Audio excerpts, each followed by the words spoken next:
If your partner is not on board, you're going to have a tough time in real estate because let's face it, building wealth requires both of you all to work as a team. What if they're not on board?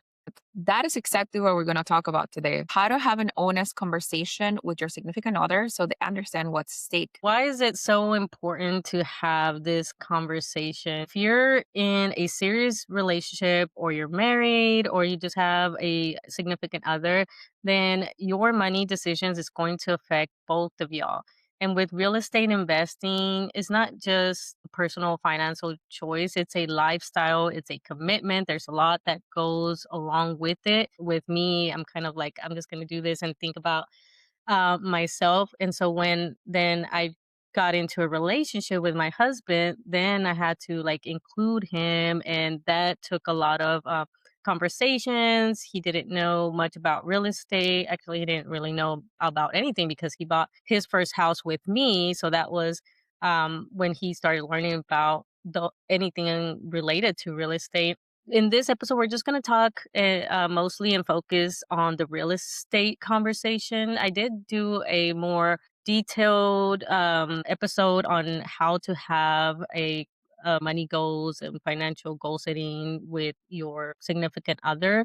In the Money Cheeseman podcast, it's episode 118. It just released this week. So make sure you go check it out as well. But in this one, we're just going to focus on talking about real estate. How do you have this conversation? Talk about why you want to invest in real estate. And this is a little cliche for relationships, like you have to communicate. But yeah, that is the gist of it.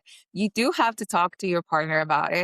You have to break it down also because chances are is that you've been thinking about it for a while. And a lot of times the hesitation for your partner or the person that you're sharing your life with is not even knowing what it is. So you have to explain, give them like a crash course. And it might be easier for them to, maybe they're a visual learner. Maybe you need to share a video or a podcast, hint, hint, hint, because they have us. So they can learn more about it. Maybe they need to see people like you actually doing it. So talk about the benefits and how it affects you. Don't just focus on the pros because we have the tendency of just like painting everything with a nice brush and nice colors. Make sure they understand the risks too, because with any investments, there is a risk attached to it. Address and concerns. And finally, discuss what's your plan so they're aware or know already what to expect. For example, when you're talking about buying a duplex, think about the timeline that's going to take of you acquiring that property. So if you're thinking 6 months ahead, then plan for those 6 months. Get as detailed as possible. As a real estate investor, you should always do this anyways. At the end of the day, they're human, right? They have their own thoughts and fears and all that stuff. So what if they say no? Like you go over there and you sit down and talk to them and are like, hey, this is what I want to do. I want to invest in real estate. And they're like, no, absolutely not in this. What do you do? What do you do? This is something that you want to do. Well, the first thing is definitely do not get upset. The last thing you want to do is lash out and start a fight, and then it just makes everything worse because they're going to shut down, and that's going to next time that you try to have this conversation, they're just not going to want to have it because it started a fight. There's risk that comes with real estate. There's a lot of stigma, especially for like a real estate investor. You hear about the landlords and all these issues, or maybe they had a bad experience. And also if they're like a Latina, or in the Latino community, we have a lot of fears and financial anxiety that comes with it, or we just don't know, which also adds to the fear. Like we may be scared of the unknown. It's a big thing. It sounds complicated when you start researching about it, learning about real estate investing. It's a big investment, and also you're dealing with tenants. So that can be scary to them. So when you're having this conversation, think about that and address those fears and their concerns, and just go with some compassion. And then another thing, they might just not have the same financial education, and that's one thing we'll talk about in a little bit when we share our stories, is that obviously you were the one that took the initiative to go learn about real estate investing. So you're coming in with more knowledge, and they may feel some type of way that they feel like they don't know as much, so they might be hesitant or resistant to it, or maybe they're not good with finances. So there's some financial avoidance there. So take that into account. Start looking at videos, start listening to podcasts like hello this podcast. Join a community. That's one of the biggest things, because you might not see investors that look like you or are doing it or whatever. So go out there. There's Facebook groups. There's other like memberships that you can join, and you'll see that it's just regular people like me and Lynn are just regular people just out here doing it. And so then you kind of see that it's something that you can actually do. It's reachable. You get to talk to each other, motivate, and all that. So maybe that could help as well. But just know that it might take some time. Also, there's money. It's so complicated, and there is a lot of guilt around money. It's tied to your family, to your culture, to your survival. A lot of us grow up learning how to get by and not feel like it once you're getting ahead, right?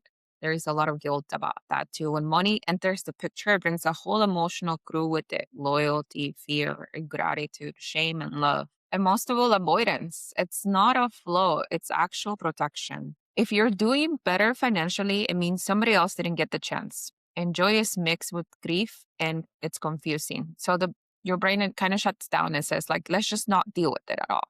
What makes this heavier is that in the Latino culture, often teaches love through giving, right? The boundaries. So saying I can't with money feels like saying like I don't love you. And it just turns your financial decisions into emotional landmines. So here's something people don't say out loud enough. Sometimes avoidance is the only way someone keeps their identity intact. If you fully step into financial confidence, you might have to admit you want a different life, set limits with the people that you love, and accept that your parents' struggle wasn't your fault. How do you have the talk? You have to acknowledge that everybody else is like raised up differently. Not everybody has the same amount of information that you do. Not everybody's into the same amount of real estate investment or investments or information that you are looking at too. It's all things that you have to keep in mind of um, your significant other's background, and chances are, if you've been with them long enough, you kind of know like their just background, right? With my husband, at the beginning, and it's one thing again, just touching on episode 118 of the Money Cheeseman podcast, I kind of share that a little bit as well, of how I had to kind of have a reality check with myself, because I am very ambitious and very motivated, because I've always felt like I needed to prove myself and all that. And my life was different from his life. He had some obstacles that came up and everything. So he made some different financial choices than I did. And so when I started investing in real estate, I started doing it before we were together, and throughout the time that we were dating and stuff like that. So I kind of like mentioned it here. He knew that I was investing in real estate, but never really like sat down and did like, oh, this is this and that or whatever. So he just knew it. And then once we got together, when we were going to buy our first house, that's when I really had to kind of have more of the financial talk. And that was not very easy for me. I had a lot of financial anxiety, which came out as like, I guess, judging him and stuff, because then I felt like I was doing well, and then he had this extra stuff like debt and everything. So that caused a lot of a few arguments at the beginning, because I came at the conversation very wrong. And so then I had to like pull back, and I had to like, okay, I need to figure out how to have a better talk, and figure out my own anxiety because that's coming up wrong when I'm trying to have this talk. And so then we actually sat down and talked about our finances and all that stuff, and then we created a plan. And so now that we overcame that obstacle, now we had to like also have the talk that, hey, now we're together, but I still want to invest in real estate because now we want to kind of like replace his income so that he's financially free and not have to worry about it.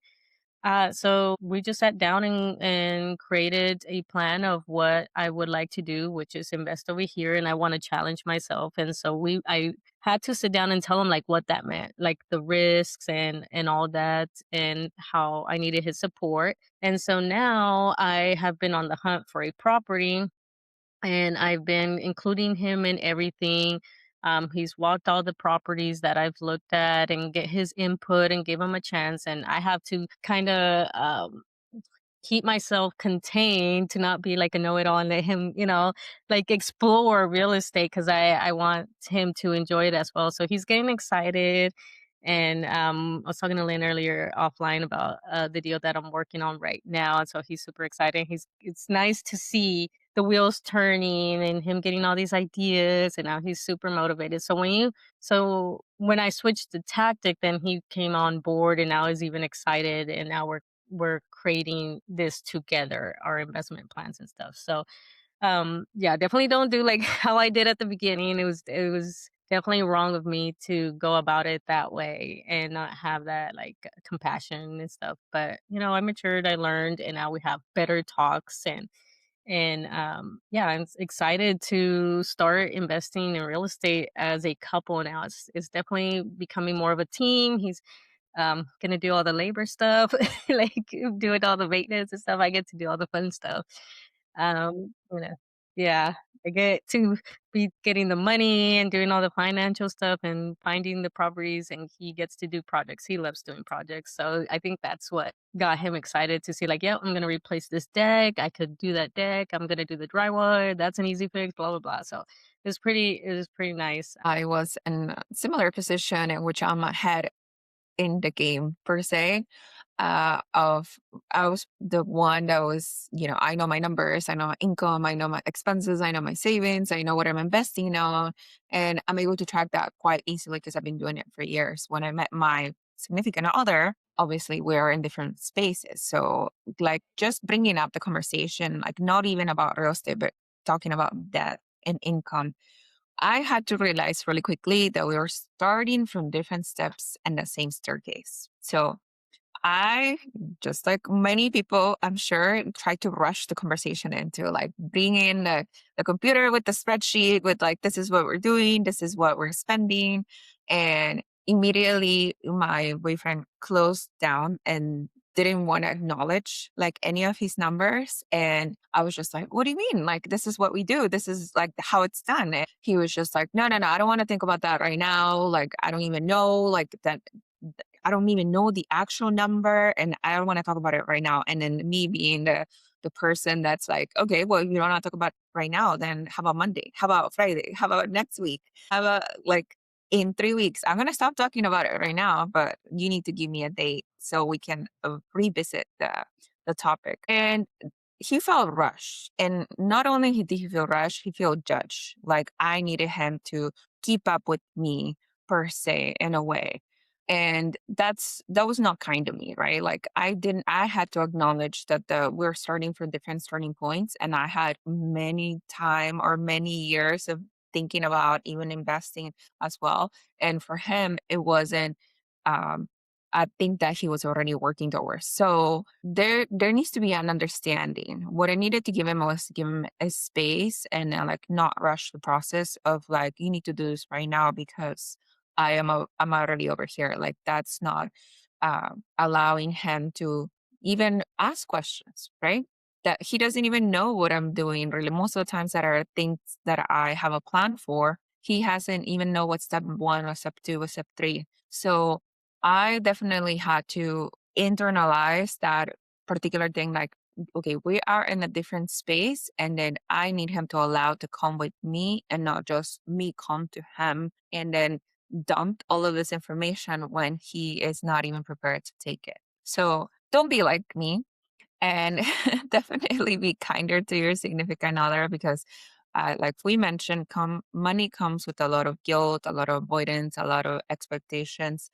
And the worst thing that you can do is to build resentment towards your partner because, like Violeta mentioned, you have to work at this together. You have to be a team. And it's beautiful to see that your husband is like getting into it and planning all these things. And I also want to mention that you have to share the vision. Like, what are you doing this for? Because as a team, as a partner that you're going to bring them into together, like together, you're going to get there. That means only that you're going to have more time for each other in the future, that you're going to have more freedom, that you're not going to have to work as hard. You're not going to have to exchange your money. You exchange your time for money all the time.